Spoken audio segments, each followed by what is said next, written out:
You're not moving towards something. You're running from something you're afraid to name. And deep down you know it. You call it drive. The world calls it confidence. But if we stripped away the momentum, the performance, the rhythm of constant motion, what would be left? That's silence.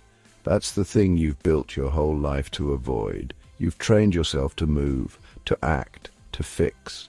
When things fall apart, you don't freeze, you execute. You become the anchor, the solution, the one who doesn't blink.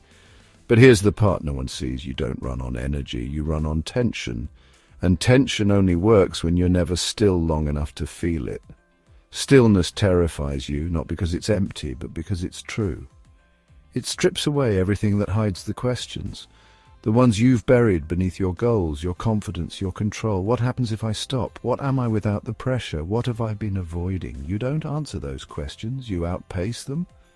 But every time the noise fades, late at night, in between distractions, in the quiet moments that don't quite feel peaceful, that's when something starts to whisper. And it whispers with your voice. It says, this isn't sustainable. It says, you don't even know if you like the person you've become without motion. And maybe that's the scariest part, not failure, not weakness, stillness. Because stillness leaves you alone with a version of yourself you've never slowed down long enough to meet. Carl Jung said, what you resist not only persists, but will grow in size. And maybe this is what he meant, not fear of the world, but fear of being still long enough to feel what's always been there. You joke when you're in pain. You lead when you want to disappear. You solve problems so no one notices you're unraveling underneath the answers. But this isn't about unraveling, it's about returning. You've worn the mask so well that even you start to forget there's a face underneath. But the ache, the one that doesn't go away when the noise stops, that's not weakness, that's your signal. That's the version of you who doesn't want to be fixed, doesn't want to be improved, just wants to be seen. Maybe the bravest thing you'll ever do isn't taking the next step. Maybe it's the moment you finally stop and let that silence speak.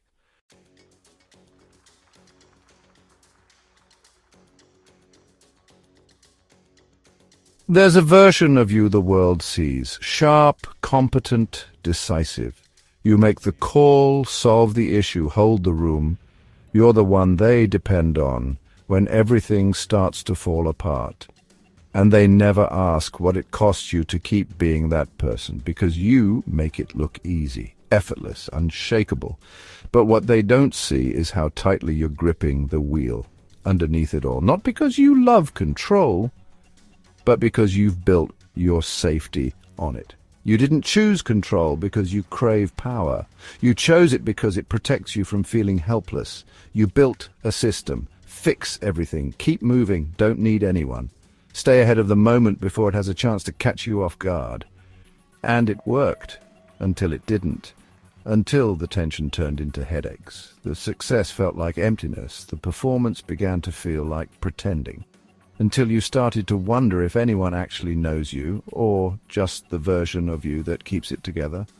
Carl Jung called it the persona, the mask we wear to survive in the world. And his warning was clear. When you mistake the mask for who you are, you lose the self that lives beneath it. So here you are, wearing a mask that fits perfectly, one that gets you respect, admiration, even praise. But here's what the mask won't tell you. It doesn't breathe, and neither do you, not fully. You say you're good, you say you're busy, you say you're fine. But what you really mean is, don't look too closely, because underneath the mask is the fear that if someone did look closely, they might see the exhaustion, the sadness. The part of you that doesn't have it all figured out. You've performed strength so well that no one offers to carry anything for you anymore, and secretly you resent that. You long for someone to notice, but the performance is so polished they never will, not until you let the mask crack. Not in collapse, but in truth. The truth that sometimes you don't want to fix everything, that sometimes you want to be the one who says, I don't know what to do, that sometimes the person behind the mask is screaming for stillness. And here's the truth you already know deep down. Control won't save you. It will just make the collapse quieter when it comes, but you don't have to collapse. You can let go. You can take off the mask before it breaks you.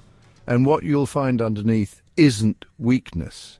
It's the strength to be seen, not as the one who has it all together, but as the one who finally decided they don't have to.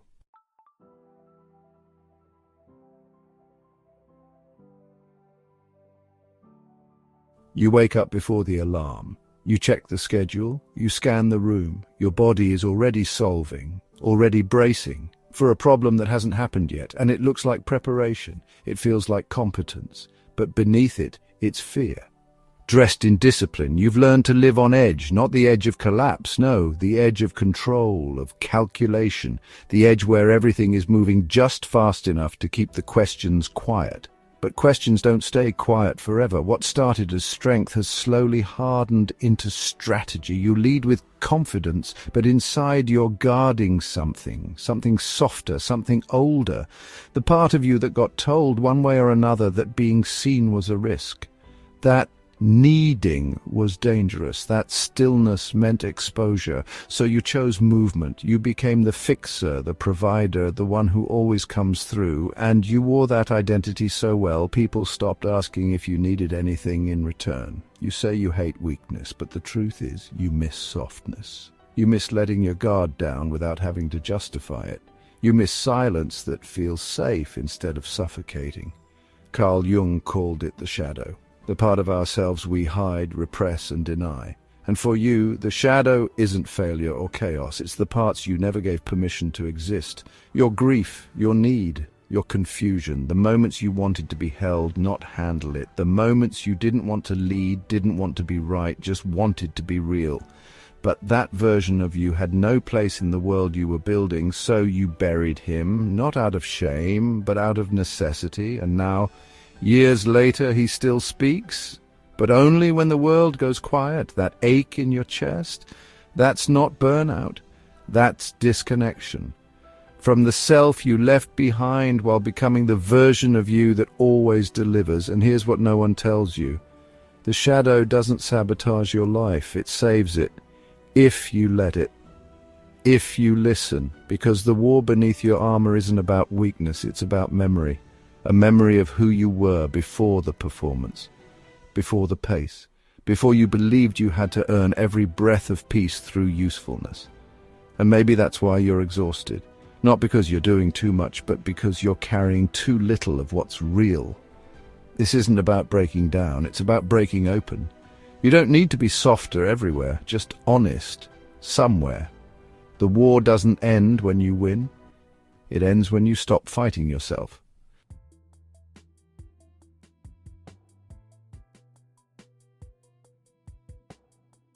You don't look like you're running, you look like you're in charge. You look like clarity and command and precision, but underneath all that sharpness, there's a blur, because no matter how clearly you lead, no matter how well you plan, part of you still feels like something's chasing you, and the truth is it's not behind you, it's inside you. You learned early that control was safety, that the best way to never be disappointed was to never depend. That the way to never feel trapped was to hold the map, hold the keys, hold the plan. But that control you built to protect yourself, it's now the thing that's keeping you from yourself. You manage people, projects, expectations, but you haven't sat with your own emotions in years. You fill your schedule, your screen, your head, but not your heart. And when someone asks how you're doing, you don't lie. You just don't answer the real question, because the truth is, you don't know how to explain the kind of exhaustion that comes from being strong all the time, the kind that lives in your bones, the kind that doesn't go away with sleep or success or self-discipline. Alan Watts said, running away from fear is fear, fighting pain is pain. There is no escape. And maybe that's what you've been trying to outrun, not a person, not a mistake. Just a feeling you never gave yourself time to feel, so you keep the engine running. You chase the next thing. You create urgency where there isn't any, because slowing down would mean asking the one question you've avoided for years. What if I stop? What if I let go?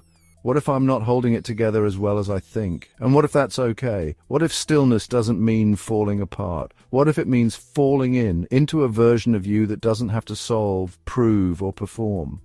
There's a version of you beneath the tension, one who doesn't need to be impressive to be loved, one who doesn't need to be productive to deserve rest. And he's not broken. He's buried beneath layers of excellence, buried beneath a lifetime of being the strong one, buried beneath the illusion that control is the price of peace. But peace doesn't come from control, it comes from release. And you don't have to fall apart to find it, you just have to stop running long enough to remember who you were before the escape.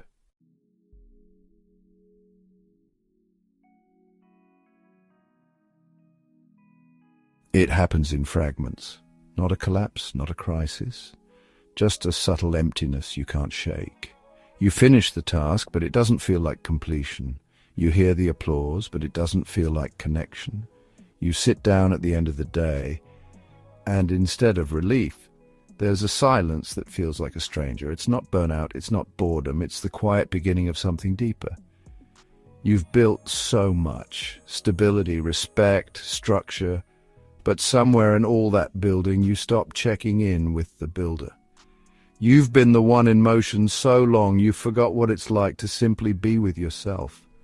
And when you do pause, even for a breath, something starts to stir, not a thought, a knowing, a pulse in your chest that doesn't beat faster, it just beats heavier. That's not fear, that's recognition, the recognition that somewhere inside you've become unfamiliar to yourself. Carl Jung called it individuation, the return to wholeness, the moment when the parts you exiled start knocking at the door and they don't come back polished. They come back as the parts of you that are tired of being hidden, the softness you silenced, the grief you intellectualized, the longing you've spent years turning into performance. You've spent a lifetime perfecting the mask, but now the mask doesn't fit. And for the first time, you're not trying to repair it. You're wondering what's underneath. You're not breaking down, you're breaking pattern. That's what the silence is, not punishment, not weakness, a rupture in the performance, a crack in the armor wide enough to let something real through. You don't know how to answer when someone asks how you're feeling, because for so long your identity was built around doing, solving, winning, being needed. But here's the question that matters now. Can you be honest without being in control? Not just honest with others, honest with yourself. Can you say, I don't want to be strong right now? Can you admit that winning doesn't feel like winning anymore? Can you admit that the people clapping the loudest make you feel the most alone? This is the mirror. It doesn't reflect your image. It reflects your absence, not because you failed, but because you disappeared behind everything you thought you had to be. But here's what's true. You're not broken. You're buried. And that silence you've been avoiding, it's not empty. It's your voice coming back. It's the sound of someone inside finally asking, can I come home now? And the answer isn't found in more motion. It's found in one decision: to stop running, to sit in that silence and not be afraid of what it might reveal. Because what it reveals is real. And maybe for the first time, so are you.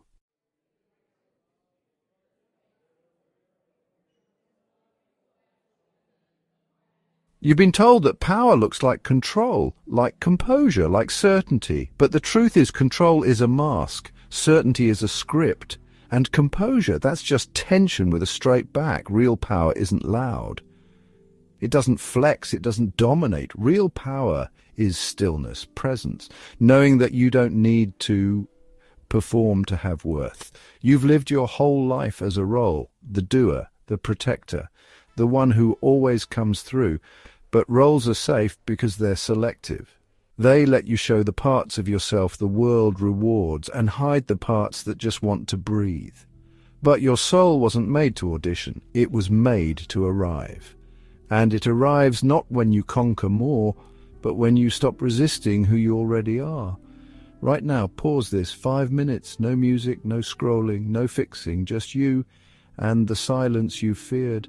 Sit with it, feel what rises, don't label it, don't justify it, don't run from it, because that feeling, That's your life, unfiltered. That's the part of you that remembers who you were before the world convinced you that performance was safer than presence. You don't have to prove anything anymore. You just have to stop hiding. The bravest thing you can do isn't to take the next hill. It's to take off the mask, sit in your own skin and say, I'm still here. And you are. You always have been. But now you're ready to be seen. So if this found you in motion, if it caught you in the middle of your silent sprint, don't keep it to yourself. Say something in the comments, in a message, in your own voice, because someone else out there is running too, and maybe your truth gives them permission to stop. The strongest warrior isn't the one who fights the hardest. It's the one who finally lays down the sword and listens.